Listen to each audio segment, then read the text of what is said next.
Today, we have a webinar presented by LeagueSide and the CHOP Sports Medicine and Performance team, which we're incredibly excited about.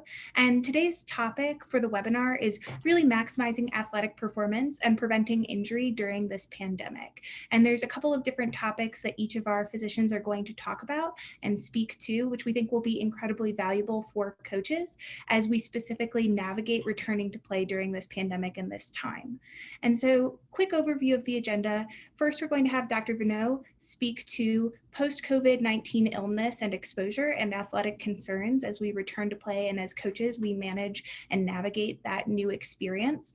We're then going to have Dr. Daly speak a bit more to sleep and athletic performance and how sleep can specifically impact athletes' performance as they return to play as well. And then finally, Dr. Brown is going to speak to athletic injuries during the COVID-19 pandemic and things that coaches should be aware of and know as we navigate those new challenges.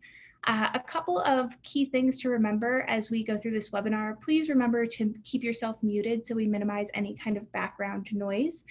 Also, please submit all questions throughout the presentation directly to me. I've conveniently changed my name to Submit Questions to Me. So if you see that in the chat, please feel free to direct them directly to that name, and I'll manage the Q&A at the end.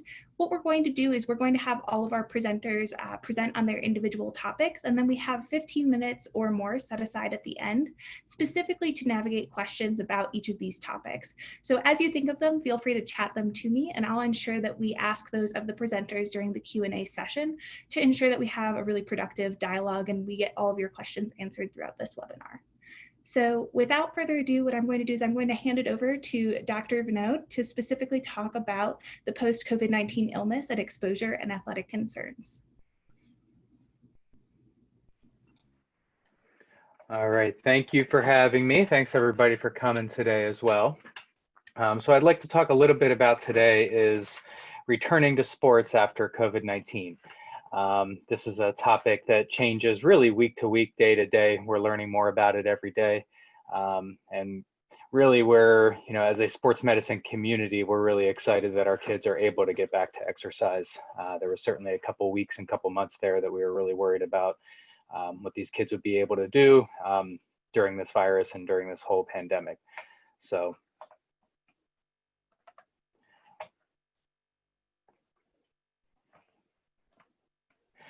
So early on in this pandemic, we weren't sure what this virus was going to look like. We know it can be more than a bad cold. We're fortunate that most children do not really get symptoms at all. And when they do, oftentimes it's mild symptoms, certainly compared to adults. We do have children who get symptoms and get severe illness, and it is matching up similar to what adults are seeing. So it's those high-risk children with breathing issues and lung issues already that are frequently in the hospital to begin with that seem to have the most problem. But severe illness in otherwise healthy kids is not unheard of, just as the adult population. So it is something we do need to be careful with, but we've been fortunate in the pediatrics community that kids are not suffering with this severely. And the big concern that's been emerging is two things. Number one is myocarditis, which is inflammation of the heart. And COVID-19 has been linked to myocarditis, as have other viruses in the past. This is not something new to us. And we're looking at some MRI reports, and college athletes are showing as high as 30% have some signs of inflammation. And ultimately, we don't know what to make of that just yet. MRI is well known for being oversensitive for diagnosing myocarditis. So if we did MRIs on a lot of athletes who had viral illnesses, we might see some signs of inflammation, and we don't really know what that means. So we're still learning about all of that. The current recommendations with myocarditis is to sit out for at least 6 months. And that's what we're trying to figure out, whether these athletes need to sit out that time or whether this is an incidental finding. The other thing that we worry about with children is this delayed inflammatory response. And it's similar to a Kawasaki's disease, which is something we've seen in the pediatric world before as well. And that's another thing that we don't ultimately know what to do about yet, but that's one of the things we're watching out for. Kids are not immune to this virus. But as I mentioned before, the infection rates, the symptoms, the recovery, deaths, complications, all seems to be better in children than it is in adults, which is why we're allowing kids to be able to get back to relatively normal sports situations compared to the adults that are in a much more protected and much more vigorously tested atmosphere. One of the areas that we're not certain about is how contagious kids are. There's some reports that kids don't really pass this on very well. Certainly the younger age kids don't seem to pass it on as much, but it does seem to increase with age. So the junior high and high school kids the high school kids are shown to pass it as efficiently as adults are. So we're treating them similar to the college age kids and trying to protect their spread of this disease. So myocarditis is inflammation of the heart muscle. It's sort of like if you have muscle pains during a cold. So we call those myalgias, but this is muscle pains in the heart. And the problem with that is that it can affect the electricity of the heart, and then it makes the heart beat differently. And the ultimate concern is with sudden death with exercise. And there's not always a warning with that sudden death. That's what makes us most concerned. That's why we overprotect people with this who have had this in the past. And current recommendations are no sports for a minimum of 3 months, but oftentimes it's 6 months because cardiac testing needs to be completely normal before they allow everybody to return. So as far as CHOP recommendations, these were developed with one of our pediatric cardiologists who also worked with the American College of Cardiology to help put these guidelines together. These are available at the CHOP website if you search for COVID youth sports. The link was not very pretty, so it's probably easier to just search for COVID youth sports. And there's also plenty of other resources on there at your disposal to look through. So our current recommendations, if the athlete had no symptoms at all, then it's recommended for them to sit out of sports for 14 days after receiving their test results. As long as there's no further exposures in their family and they haven't developed symptoms, that's the minimum time period. If they had mild symptoms, and that would be with no fever, but maybe some sore throat or GI symptoms, or a little bit of lung symptoms, coughing, respiratory issues. And if their symptoms were less than 3 days, the recommendations are similar, no sports for a minimum of 14 days, and that's after the symptoms resolve. And they're not recommending that people need to be retested at this age group necessarily. If an athlete had moderate illness, which is fever or other symptoms for more than a few days, but they weren't hospitalized, so it wasn't bad enough to need the hospital. Similar recommendations, after symptoms resolve, no sports for at least 14 days. Currently, we're recommending cardiac testing for all those older than 12, and that's for a couple reasons. Mostly because these sports tend to be more intense after that age group. So the younger kids kind of just run around and they really self-limit, so there's probably no reason to routinely test them. But the kids who are really training hard and exercising hard, we are recommending testing.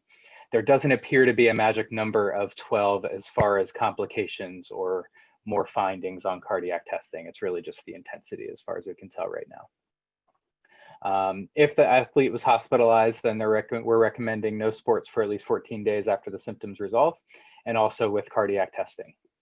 And you can start with the athlete's pediatrician, and then the pediatricians can decide if they are able to test in their office or if they should be referred to the pediatric cardiologist.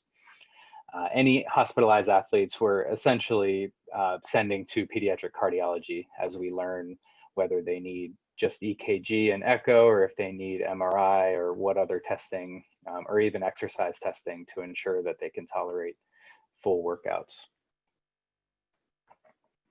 And things to watch for on your field. Number one is just symptoms. So you should not be allowing any athletes on your field who still have symptoms, and you are allowed to overcall whatever you want. It is your field. You don't have to feel bad. You don't have to argue with families. This is a virus that we don't know enough about yet. So if you're at all concerned about somebody, then you're allowed to send them off your field until they're cleared by their physician. What we're looking for is persistent lung problems. If they're having difficulty breathing, if they're coughing, more subtle things, if they're not keeping up with their teammates when they used to keep up. So if your fastest kid is now one of your slower kids, that could be part of this. Or if they're not playing at their usual level. some of it is a little bit of, if they were out for a couple weeks with this illness, it's going to take them a couple weeks to ramp back up. But if they're not ramping up and they're kind of plateauing on you, that could be a sign that they're not completely recovered yet. Signs of persistent heart problems would be chest pains, also not keeping up with athletes and their teammates, and if they're not at their usual level. And typically they tire easily, they breathe heavier. So we do see a lot of similar symptoms with persistent lung and persistent heart problems. So takeaways with this, again, there's a lot that we're learning about. So these takeaways might even change over time as we're learning more. So the important part is to keep up with your local guidelines, keep up with the CDC, keep up with CHOP guidelines. Multiple sources of information can be helpful to make sure you're getting accurate information. But the athlete safety is rule number one. If you're concerned, then these kids need to sit out until we are more comfortable with their current status and keeping the rest of your team healthy. And when you're in doubt, refer to a physician. You don't necessarily need a physician clearance letter for every kid who was infected, but if that's what you're comfortable with, then you're not wrong to ask for that. And always wear a mask to protect others. We know that adults pass this on much more easily than children do, so all adults should be setting a good example by wearing a mask. The CDC recommends in general to try to exercise in a mask when you can. But we know that a wet mask, a sweaty mask is not as effective and it's very hard to breathe through. So if it's difficult to breathe in your sport with a mask, then you don't necessarily have to wear it. But during low impact exercises, less sweating exercises, calisthenics, stretching, they are recommending to mask up when you can. And that's on top of trying to keep your distance and trying to cohort your teams and your drills. And you can all feel free to email me if you have any questions. Here is the link for the sports medicine section of the COVID-19 reference guides on CHOP's website. Awesome. Thank you so much, Dr. Bruno. That was incredibly informative and really helpful. And I know I got a couple of questions during the presentation, but I'm going to save them for the end once we've gone through all of our different presenters and their topics. So up next, we have Dr. Daly, and she's specifically going to speak to sleep and athletic performance.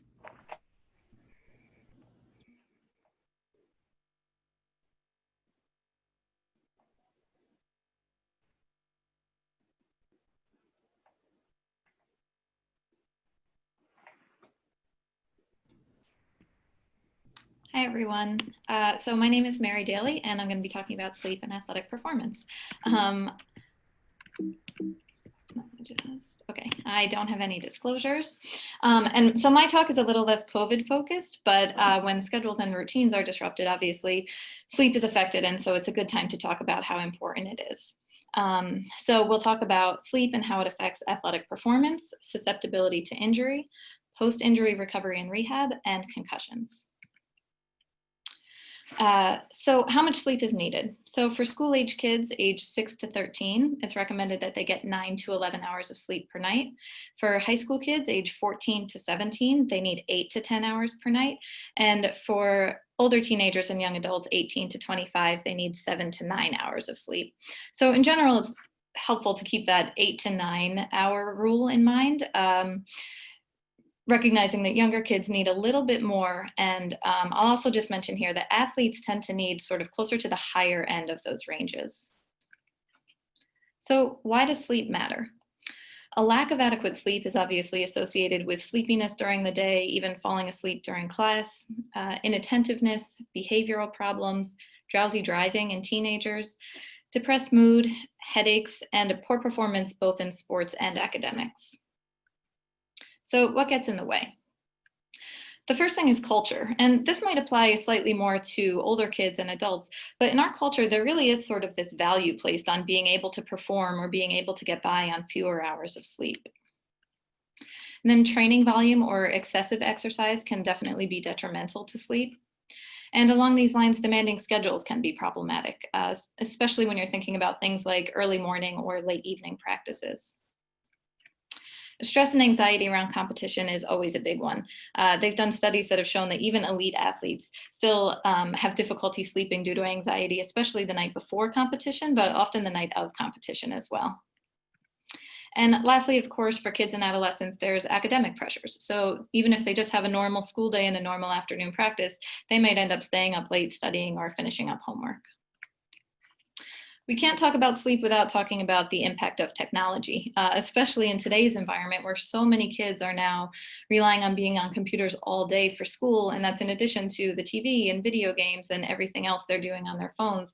So the amount of time kids are on screens at this point is pretty much the majority of their waking hours.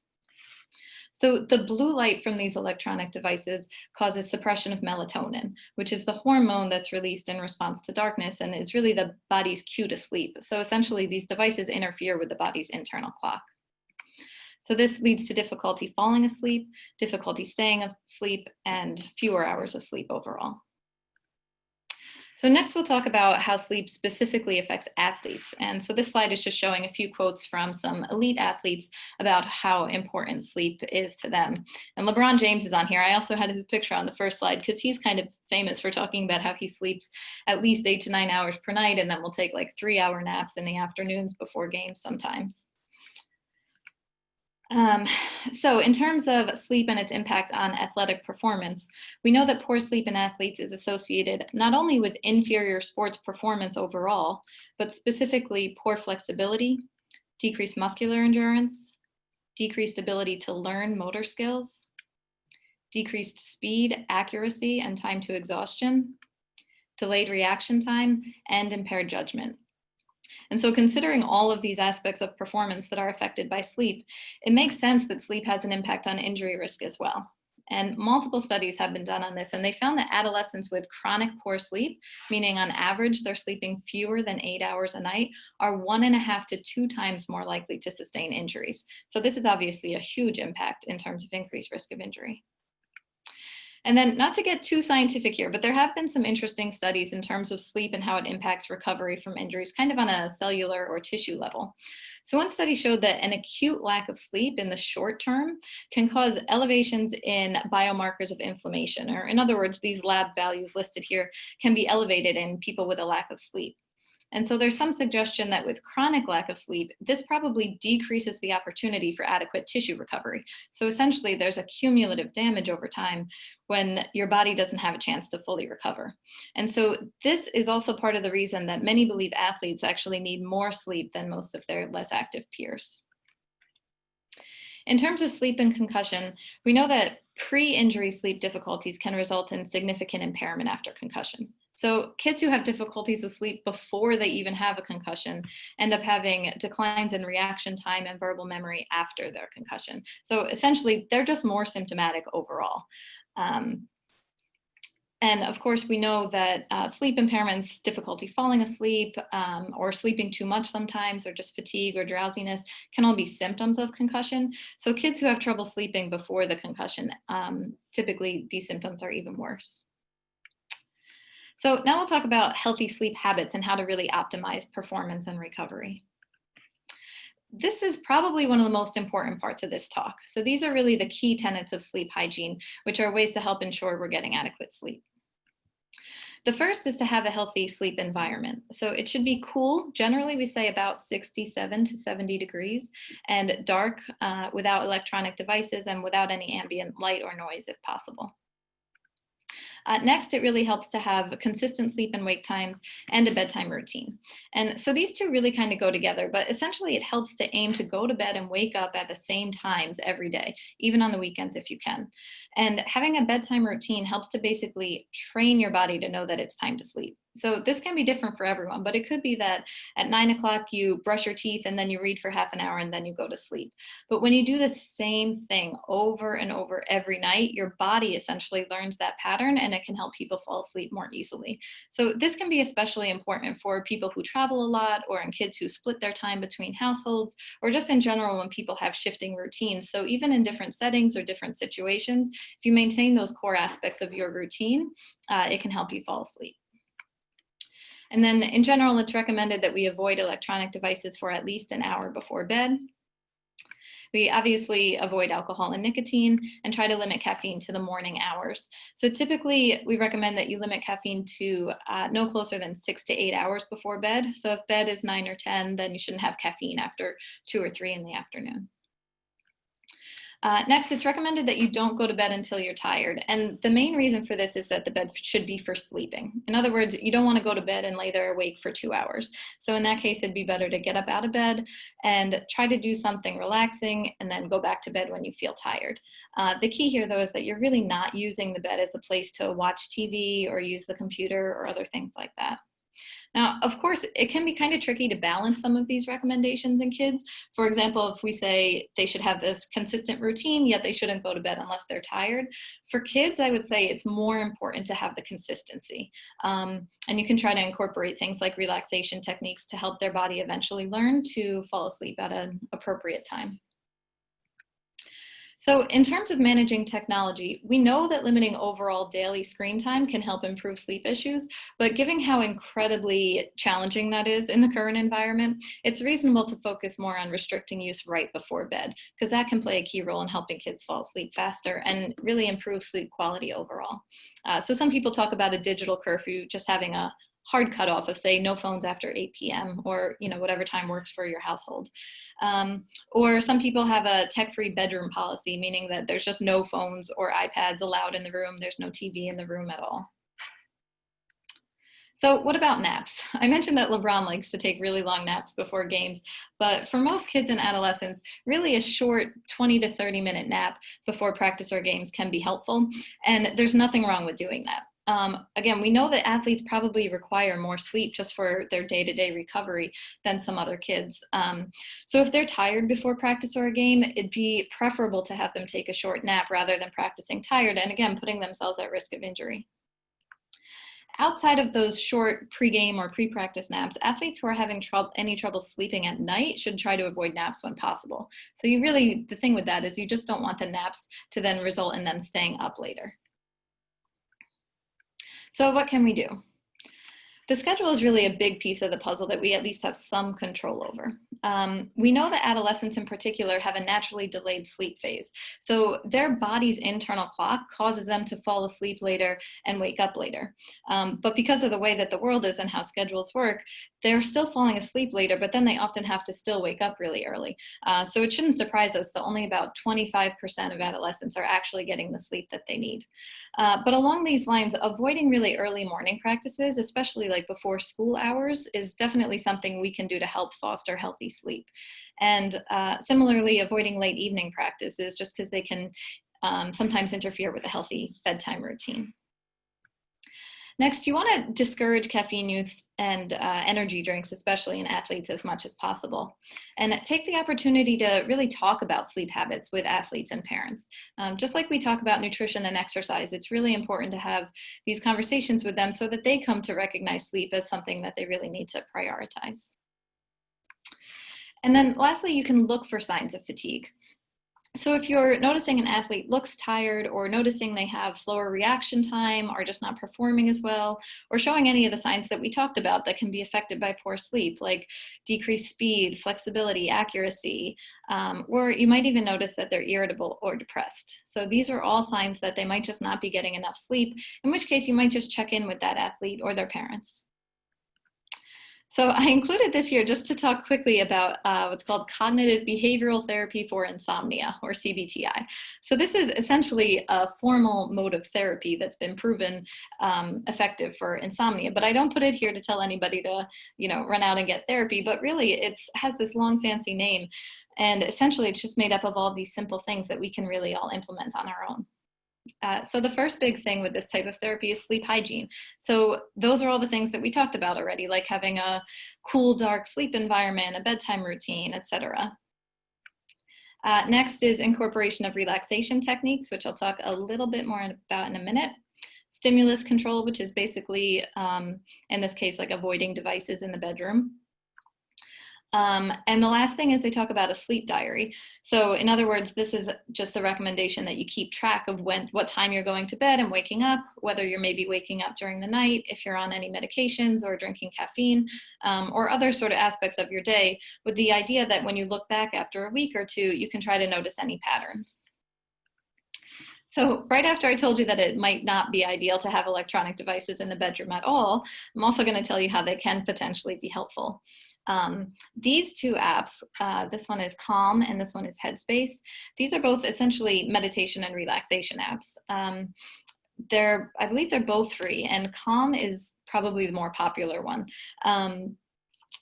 This basically has guided meditations or just sort of soothing sounds. So a lot of people use this at night to help them fall asleep. And I've seen kids of all ages and older adults use this app and find it really, really helpful.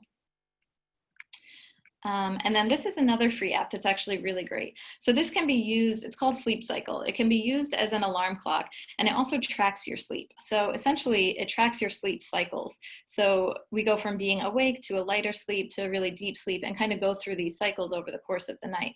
So this app will kind of track your sleep quality in terms of whether you're going through those cycles relatively appropriately. It tells you how long it took you to fall asleep, the times that you went to bed and woke up, and it keeps track of other factors like your activity level as well. But the other cool thing about this app is it allows you to basically use it as that sleep diary that we talked about.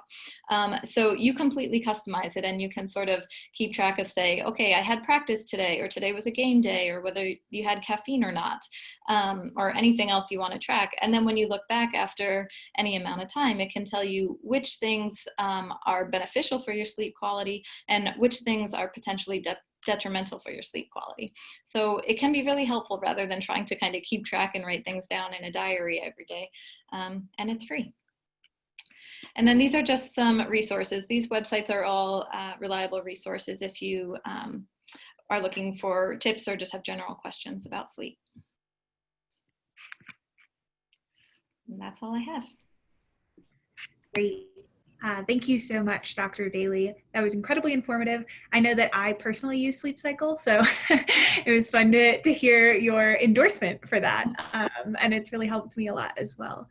So perfect. I know that we have one last presentation from Dr. Brown, and Dr. Brown specifically is going to talk through athletic injuries during the COVID-19 pandemic and really how to navigate those as coaches. So I'm going to hand it over to her, and then we'll have the end of our webinar and our presentations with some Q&A, and we have a couple of questions that have already been submitted.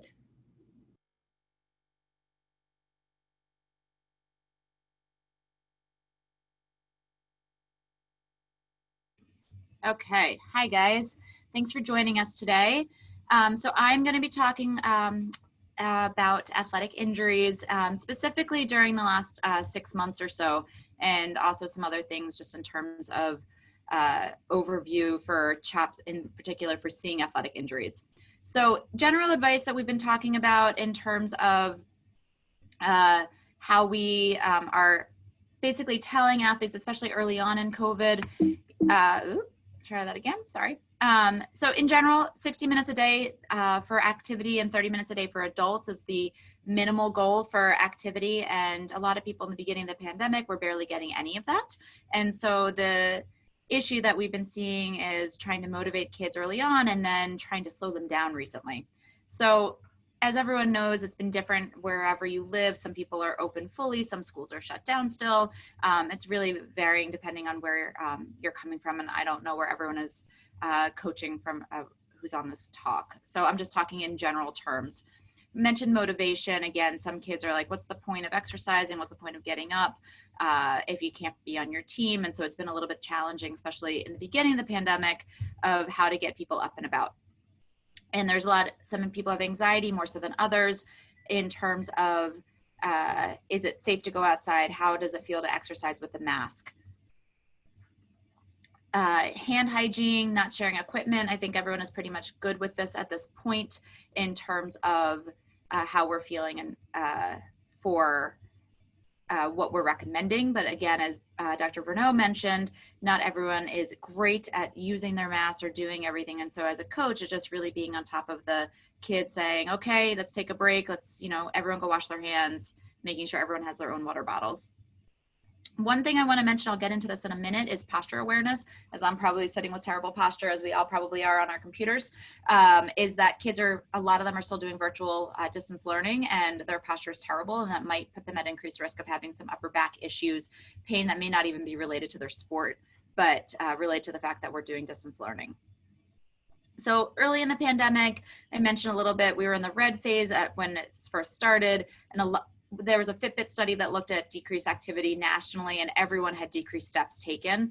And how did that affect kind of our athletes moving forward? And I think a lot of people don't recognize that our athletes in general were completely deconditioned for the first couple of months as activity across the country was significantly down. We moved into the yellow phase in the summer. Everyone was at a different stage. Philly, I think, was the last to move in. But how did that affect our athletes? So some club teams started to resume in June. Gymnastics gradually phased in with a couple of hours, ramping back up over a couple of weeks. And, we hoped that we were gradually increasing activity. As I mentioned, there was a huge decrease in overall activity level. And so we really didn't want our athletes to get injured because they had been inactive. Some gyms have reopened. Some people are going to the gym. Some people are not. And a lot of people are doing more individual exercise. And what that means is kind of hard to know. How much intensity were people putting in from March to June before they started getting back into their club sports and their teams? Were they doing cardio? Were they doing conditioning? Were they just going out for a run but not doing any strength training? Were they actually doing flexibility? Were they actually stretching properly, or saying, 2 minutes, I'm done, and I did my workout, I did my Zoom workout, I did whatever.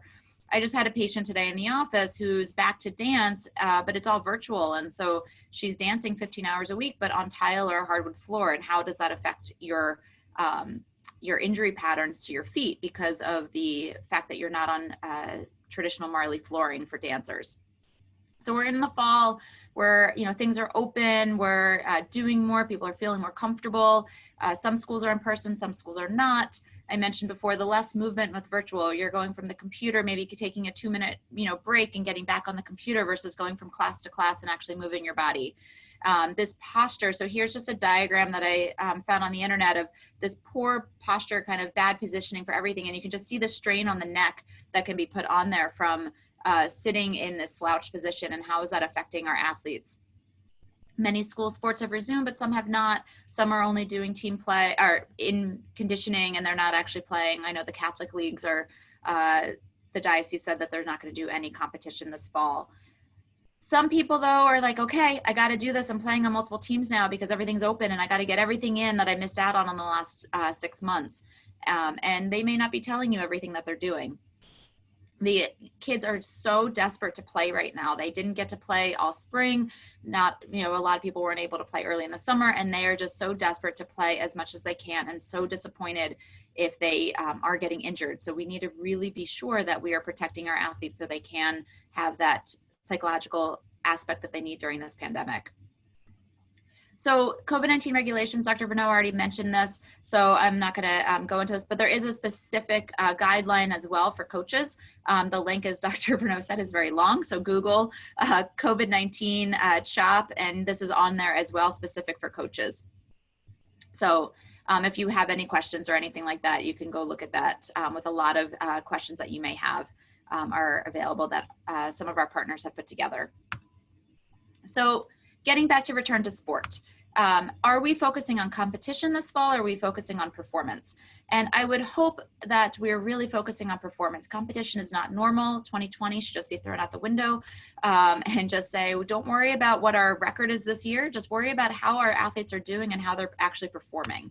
So injury resilience, I really would like to ask all the coaches to say this should be our highest priority, is how can we make our athletes in peak performance and try to prevent injury, and not trying to say, let's get in as many games and tournaments as we can. We should not pick up right where we left off. Our athletes are not the same, both mentally and physically. So they're more vulnerable to injury. They're having exaggerated training strains that are straining the body. So if, again, they're trying to go from 0 to 60, they're really hurting themselves because they have not done a gradual ramp up, even if they told you that they have. So try to focus on this athletic development and education of sport. Try to minimize, obviously, risk of COVID-19 and try to do everything that we can in terms of hand hygiene and mask wearing and things like that. But tap into what kids love. Try to tap into their competition desire, the friendships that they have on their team. Try to motivate for fitness and try to build skills. Doing that can really help with keeping kids happy, keeping kids healthy, having your kids be part of a team. But again, not necessarily focusing on this competitive aspect in terms of playing in as many tournaments as we can. And try to socialize through drills. They can, be together, but doing it appropriately with, socially distant drills that are safe. And make it fun, just be creative. I think there are a lot of, we tap into ourselves and try to come up with some creative games that they can play. We really can find a lot of enjoyment that the kids can have on the field.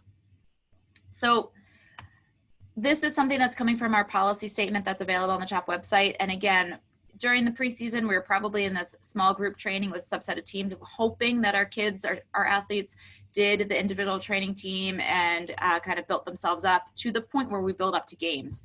But this is now, I just want to kind of reiterate, have we really had our athletes do what they were supposed to do building up to the actual gameplay at the top of the pyramid? So I also want to just kind of pose this question. I don't have the answer, but I've had a lot of people reach out to me from around the area and say, no one's wearing masks on the team. What do I do? Is this, CDC? Is this parental driven? How can we make this happen? And I think that this is just something that you need to talk to with your team, with the parents, and come up with a plan that works for everyone, that everyone's comfortable with. There's no right or wrong answer. People may say, okay, am I supposed to wear a mask during the entire training session? Am I not? How are we doing this? And again, we can give guidelines, we can give precautions, but we can't necessarily say this is the exact thing. So if you have a parent that's really pushing for everyone to wear masks, ask the other parents on the team, are you guys okay with this? And that would be wonderful. I mean, obviously we want everyone to wear masks, but I know that there's some resistance across going from team to team, from player to player. Please assess their readiness to return. They may say that they've been exercising all summer, and if you delve into it a little bit more, they're actually saying, well, I ran for 5 minutes here. I did, I stretched for a little bit. I did a couple of things. And we're seeing these kids in our office every day who have significant overuse injuries or other injuries, which I'll get into in a minute, about having really been deconditioned during this pandemic. And as Dr. Daly had mentioned, the psychological aspect, the sleep aspect, really assess their overall technical, tactical preparedness, and specifically their physical preparedness. Look for injury patterns, okay? And I'll get into more now. What should you guys be looking for? What is something that's a red flag? Acute versus overuse injuries. Obviously, I think you guys are all well versed. You have a kid who plants, cuts, pivots, and all of a sudden they can't get up and their knee hurts. Obviously, we're worried about an ACL injury, but is there something that's a prelude to that we can help prevent something more significant? So just a talk on pain versus soreness. Pain should last less than 10 minutes during activity. It should resolve within an hour after, and you should not have pain the next day. There should be no limping. It should not be consecutive for more than 3 days, and you really should not have any swelling or effusion. There's a caveat to that. If it's Ashkut-Schlatter, sometimes you have some soft tissue swelling, but it resolves quickly. And athletes should not be pre-medicating in order to play. They are minimizing their actual injury patterns, and they may be pushing through more pain that's actually dangerous for them. So if you're having an athlete that's saying that they've been having 5 days of pain at the same spot, maybe that's time for them to get evaluated. So overuse injuries, the definition of an overuse injury is damage to a bone, muscle, ligament, or tendon caused by repetitive stress without allowing time for the body to heal. And we are seeing so many overuse injuries in the office right now, likely related to poor athletic individual activity, then starting to try to prepare and gear up for the team participation. But again, there are these stages to overuse injuries that maybe as a coach you say, okay, you've had a little bit of pain. Maybe we need to take a couple days off, a week off, and then reassess. And that really needs to be being dictated by the coach, because they may not be telling anyone because of this desire to play. So stage 1 of overuse injuries is pain in the affected area after activity. Then it becomes pain during activity, but their performance is still okay. Then it becomes during activity restricting performance. And then you're having chronic persistent pain even at rest. So they get up the next day and they're having shin pain, and just with walking around, getting up out of bed, that is not okay for shin pain. So this is taken from a great website, Orthoinfoorg. It's put on by the AAOS. And this just looks at, kind of the overuse injuries is really in every single sport. And a significant proportion of injury patterns in general are overuse. So just keep an eye out for that. So what are we seeing? We're seeing a ton of anterior knee pain, including patellofemoral pain, spike in Osgood-Schlatter's, Sinding-Larsen-Johansson syndrome. And if you're not familiar with that, that's similar to Osgood-Schlatter's, which is pain at the distal aspect of the patellar tendon. Sinding-Larsen-Johansson is seen in slightly younger children with pain at the inferior aspect of the patella where the patellar tendon inserts. We're seeing a lot of foot and ankle pain, specifically Sever's, apophysitis, which is where the Achilles tendon inserts at the calcaneus, at that growth plate. Some ankle impingement really related to a lot of tight heel cords. People are not stretching enough. Their Achilles tendons have gotten really tight. A lot of hip pain as well. A lot of apophysitis, so where those tendons attach at the pelvis. Some hip flexors, psoas tendonitis, IT band syndrome. Again, is this related to just deconditioning? Is this related to sitting around more? Probably a combination of everything. Bone stress injuries, I mentioned what kind of bone stress injuries. We're seeing a lot of tibial, some fem neck, especially now that cross country is starting. Tendonitis, you can get affected in any single tendon. We're seeing a lot of posterior tibialis and peroneal tendonitis, likely again, tight heel cords, deconditioning, not moving around as much.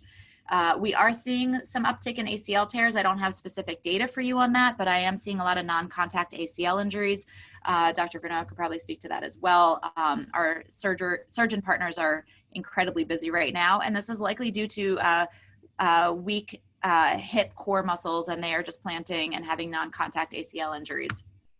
And then I mentioned already the shoulder pain and scapular dyskinesis, really important just to work on some of that posture. If you can just do that as part of your conditioning, work on some scapular stabilization, that'd be amazing for our athletes just in general. Fracture patterns, one of our partners put out a study looking from March to April and the beginning of the pandemic, March 15th to April 15th, 2020. And the pattern has changed, likely related to decreased organized sports. Now that sports are picking back up, I'm sure we're going to have a change back to the normal fracture pattern. But just to mention, there's a lot of increase in bicycling, and so we're seeing more bicycling accidents. And the decreased volume of fractures during that time period decreased by 2.5-fold. So it was a significant decrease in fracture care. So there's that link, but again, this may be changing. We're putting out more studies looking at fracture rate. I just don't have it published yet.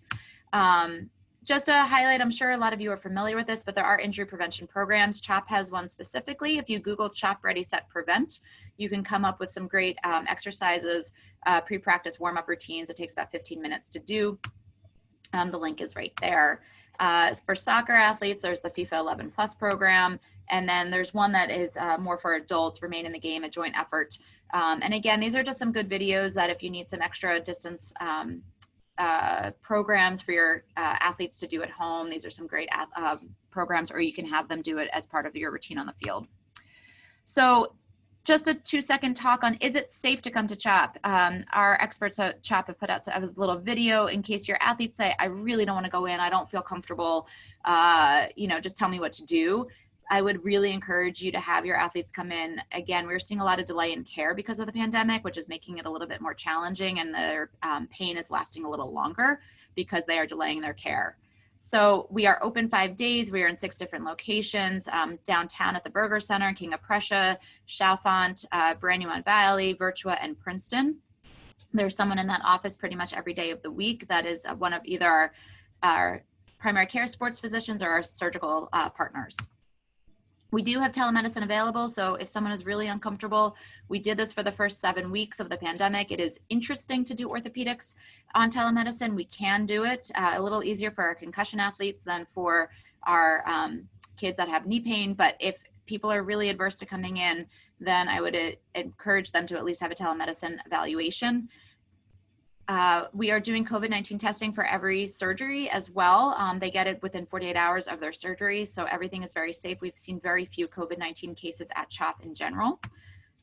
And I would just say, in summary, focus on strength and conditioning, education of sport, develop the skills. Please try to not focus on competition. Be creative with your athletes, try to recognize injury patterns, and encourage your athletes to cross-train, not just focus on one sport. And obviously, be safe. Awesome. Thank you, Dr. Brown. That was incredibly thorough. And actually, one of our participants, Debbie, submitted a question that I think tailors right into what you were just discussing, related to how to return to play. What does that safe process look like? And her question was really around, are you recommending a return to play or some kind of return to play cadence after high school athletes have been stuck in quarantine prior to returning to competition? So I think it really kind of maybe a little bit more specifics around that pyramid graph that you had on your slides could be helpful. Yeah, so I would just say, I mean, everyone is individual. I would not start off with your first game being 100% intense practice, right? Start up and just assess your, as if it were preseason and they're coming off summer break, and start off with doing a modified practice. Just do some skills and drills, nothing where you're doing sprinting, high intensity, like no ladders, anything like that, because you're going to see more injury that way, or athletes ignoring their pain, trying to push through and prove that they can do something that they may not be ready for. So I think it's really individual. It's going to be hard to say, is it a full return to play? But maybe you actually use the concussion model of return to play, where you start off with some light activity and do some, jogging, light skills, and see how they feel. I remember as an athlete, it was a rite of passage to, throw up after your first preseason. Like, that's not where we should be right now. We are not trying to torture our athletes. We're trying to have them be involved and be healthy and be active and stay safe. Awesome.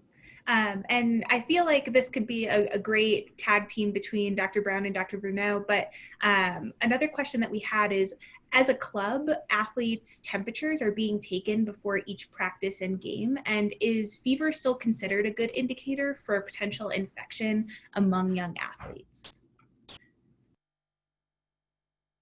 I can comment on that a little bit. The fever is not the best indicator that you have COVID-19. It's not an unreasonable screening practice because it's very easy and it's cheap. Mostly the way I look at that is you might be catching some of the kids that are trying to lie to you, but it's not a way to say that your team has 0 infections on it.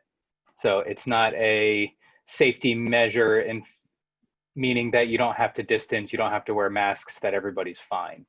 I think it's reasonable on a grand scale. I think it's reasonable that stores are doing it, but it's not a protective measure by any means.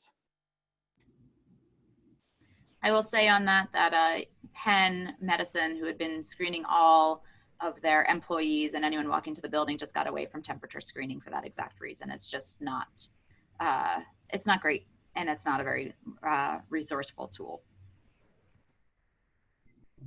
Great. So a couple of other questions. I know that we had touched on mask wearing a little bit. And one of the questions that we have is, if a player is out for 2 weeks after they're diagnosed with COVID, so we talked about those return to play timelines, 14 days, maybe even a little bit longer. Are they okay to play without a mask, or cleared to play without a mask since they're no longer contagious? Do we know enough to be able to answer that question? Technically, we don't know enough yet. We don't know exactly how long you shed the virus after you're infected with it. If we go based on other respiratory viruses, then people would not be playing sports in the winter at all, because we are probably shedding virus for a considerable amount of time after we have an illness, both from our lungs and from our bowels. And we just don't know exactly what that means for this virus. The CDC does not make a specific recommendation on when you should return with a mask or without a mask. I believe they're just saying, return after your illness is gone, 14 days after, and then wear a mask when you can. Perfect, thank you. And kind of another question that has come up is, are there other injuries or illnesses that players may be more susceptible to because of COVID? I know we talked about return to play injuries because physical activity may have looked very different over the course of kind of quarantine, but are there other things that as coaches we should be aware of and take precautionary measures in order to protect our athletes? I can talk just a little bit of anecdotally what we're seeing and also in the literature. I think it's a little bit too soon to really see the long-term effects of COVID, but there have been a lot of post, and Dr. Bruno mentioned this, but post-lingering kind of respiratory issues. A lot of people are seeing more allergies, especially this fall, more asthma-like illness. And so I think that's one of the biggest things that we're seeing from COVID. There have been some muscle fatigue, and I think it just depends on their level of in illness that they had if they were positive for COVID-19 in terms of were they hospitalized, were they not? And so Dr. Bruno, I don't know if you have any more to comment on specific injury. Yeah, not that we know of. There's nothing that medically speaking you're more prone to get. I think on the realistic scale, it's much more the musculoskeletal injuries, it's more quarantine related, not really virus related, that would be much more practical. Okay, that makes a lot of sense. And something that I know I've been seeing, and I'm sure people have been seeing, is correlations and news articles about flu season and how that connects with COVID-19. Do you have any advice or any thoughts about, should I be taking those articles seriously? I guess, how do you think the flu season interacts with COVID? I would encourage everyone to please get your flu shot because we don't really know. Some of the studies that came out in the beginning of the spring looking at the Southern Hemisphere where their flu season is flipped from ours, looked that there was a lot less flu. But again, it's hard to know exactly what's going to happen this fall and is there going to be a spike in the flu and having multiple illnesses. I really would just encourage every single person, encourage everyone, all of your athletes, make sure that they get their flu shot. At CHOP, we were mandated to get it a month early because they just want to make sure that everyone has their flu shot on board.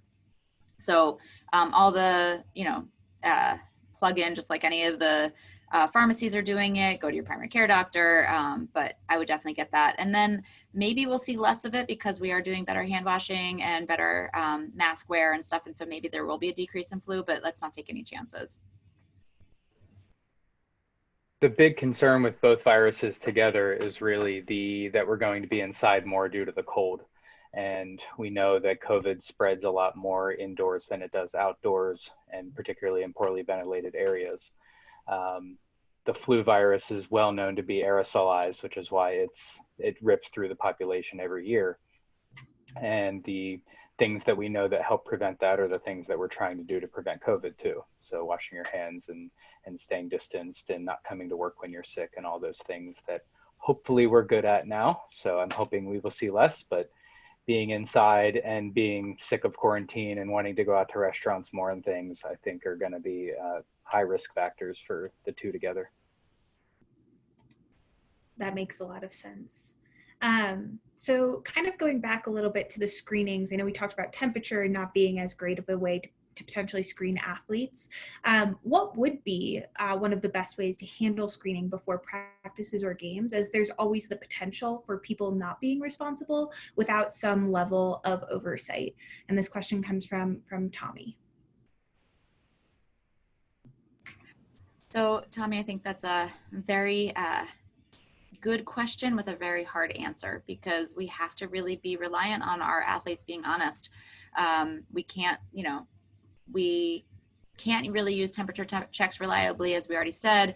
We can go based on questionnaires. Have you been sick? Have you had any contact with anyone? Have you been out of the area? Have you, traveled, etc.? Have you had your own test done? But again, that's all being honest. We don't have any quick and easy test as of this time. Maybe we'll have something where there's a spit test and you can do 45 minutes and everyone gets checked first, but the expense and the time and everything that goes with that, who knows? So I don't have a great answer. There is available on our CHOP website for that whole area I showed you before for that link is a a pact that you can sign. And if you violate that, you're off the team. And I really think that each coach needs to individually think about how they're going to have and encourage honesty on the team. Some of the culture surrounding the pro sports that we're trying to do this all a little bit early potentially was, you know, it's along the lines of we're all in this together. You know, the only reason we get to have a team and we get to have a practice and a game potentially is if everybody is on board with the same rules. And if one person messes it up, the whole league is out, you know, the whole team is out. So, you know, building that culture on your team of honesty and protecting your teammates, you know, and not coming when you're ill or if you've had an exposure, that's all part of, you know, keeping this going. Awesome. Yeah, that's definitely not an easy one, but those are both great answers for sure. I know we're coming up on the end of time, so if there's any additional questions that any of the attendees want to submit, please chat them to me now. Otherwise, we have about 2 more questions in our list, and I'll kind of ask those, and then we'll be finished and we'll wrap up. So one of the final questions is, because of the pandemic, parents are less likely to send their child for outside care for an injury, which we discussed as a part of this presentation. And that happens even when coaches suggest it, or even when I suggest it, because they're afraid. So are there ways or suggestions you have for ways that coaches can help ease those parents' fears? And maybe we can discuss that a little bit. I think just encouraging them that things are safe as best they can be during the pandemic. CHOP in particular is doing everything very safely in terms of mask wear. We wear glasses for every patient interaction, gloves. Everyone is, you know, phone call screened before they come in. We're pushing off appointments if we need to, or doing telemedicine if we need to. So I think just having the honest conversation that, yeah, this is not normal, but it's okay to come in when you need to, and not to delay care. And just, you know, understanding people's anxieties about that, referring them, if you want, to the video that CHOP has put on as well might be helpful. But I really think just acknowledging that this is a really crazy time and that your fears are real and your anxiety is allowed to be there, but we are doing everything to minimize any exposure. Awesome. All right, and last question, Dr. Daly, that we actually have for you on sleep. So one of the things that we always hear, I think, is, you know, oh, I'll just catch up on sleep on the weekend. Can you catch up on sleep? Can players catch up on sleep? If they go during the week and they're, you know, a high school athlete who's doing homework and practice and all of that, and they get 6 hours a night, and then they get 10 on the weekend, is that good enough? So it's better than nothing, but no, it's not good enough. So ideally, really the key is to make sure you're getting at least the 8 hours every night during the week. If teenagers especially sleep in on the weekends, that's okay. They're catching up a little bit, but really just doing that on the weekends is not enough to make up. So really the emphasis needs to be more on the consistency. Awesome. Well, thank you all so much for dedicating your time, especially over your lunch or lunch hour. We really appreciate it. I know that all the coaches appreciate it as well. One thing that we're going to do at LeagueSide is we're going to send out the decks that you have provided and some of those links, those key links that you included, to CHOP pages around injury prevention, as well as COVID guidelines and some of those key links. So we'll include those in a follow-up email that goes to all of the attendees so that they have those resources easily accessible to them as well. And like I said, really appreciate the time and energy, and we're right around that 1 o'clock hour, so right on time, and lots of great questions. So thank you all, and hopefully we'll be able to do something like this again soon. Bye. Thanks, everyone. Thanks for having us. Thank you very much.